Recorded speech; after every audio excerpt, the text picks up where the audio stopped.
আছেন প্রবাসীদের কাছে প্রথমে আমি কৃতজ্ঞতা প্রকাশ করেছি। আমাদের যে স্বৈরাচারের বিরুদ্ধে আন্দোলন, এই আন্দোলনে প্রবাস থেকে বহু প্রবাসী বিভিন্নভাবে সহযোগিতা করেছেন। এই আন্দোলন সফলতার পিছনে প্রবাসীদের একটি বিশাল ভূমিকা রয়েছে, কাজেই প্রবাসীদের অবদানকে কোনোভাবে আমরা খাটো করে দেখতে পারি না। কিন্তু আপনাদের সামনে আমি যেই পরিকল্পনাগুলো তুলে ধরেছি, আমাদেরকে আগে কাজ শুরু করতে হবে। আমরা যদি কাজ শুরু করতে না পারি এবং আমরা যদি সকলের দাবি উপস্থাপন করতে থাকি, তাহলে কিন্তু একটা ইনডিসিপ্লিন তৈরি হবে, ফলে আমরা কিন্তু আমাদের কাঙ্ক্ষিত লক্ষ্যে পৌঁছতে পারবো না। এই মুহূর্তে একটু আগে যেই কথাটা আমি বলেছি, প্রিয় ভাই বোনেরা,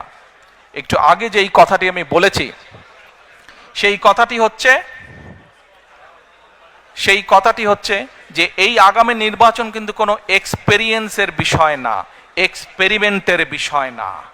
এই সুযোগটা আমাদের কাজে লাগাতে হবে, এইটিকে সদ্ব্যবহার করতে হবে।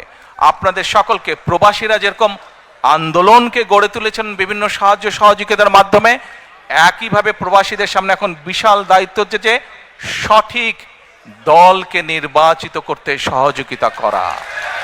যেই দল সঠিক পরিকল্পনা নিয়ে আগামী দিনে দেশকে গড়ে তুলতে সক্ষম হবে, যেই দল আগামী দিনে সঠিকভাবে বাংলাদেশকে সামনে নিয়ে যেতে হবে।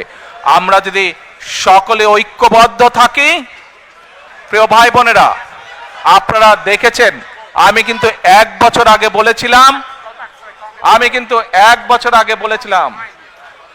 দেখুন আপনারা আপনাদের এই কথাগুলো শুনতে হবে। যদি কথাগুলো না শুনেন, এই ছবি কিন্তু কোনো লাভ হবে না। দয়া করে কথাগুলো শুনুন, কথাগুলো না শুনলে কিন্তু লাভ হবে না।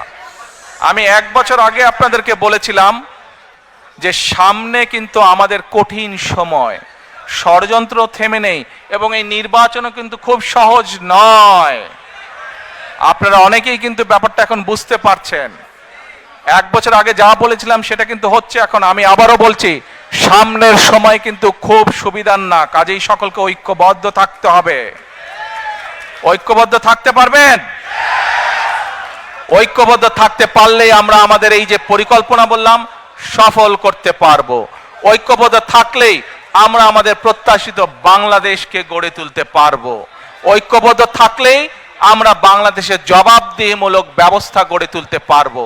এই ব্রিটেনে যে আপনারা আছেন, এই দেশের জবাবদিহিমূলক ব্যবস্থা আছে বলেই এই দেশের মানুষ তার ন্যায্যতা থেকে বঞ্চিত হয় না। বাংলাদেশের মানুষ বহু যুগ ধরে তাদের ন্যায্যতা থেকে বঞ্চিত হয়েছে। কাজে আসুন, বাংলাদেশের মানুষের ন্যায্য অধিকার যদি ফিরিয়ে দিতে হয়, যে কোনো মূল্যে আমাদেরকে কি করতে হবে?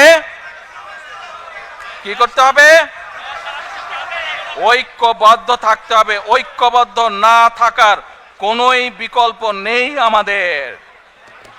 United we stand, divided we fall. কাজে এই কথাটি আমাদের সকলকে মনে রাখতে হবে। এখন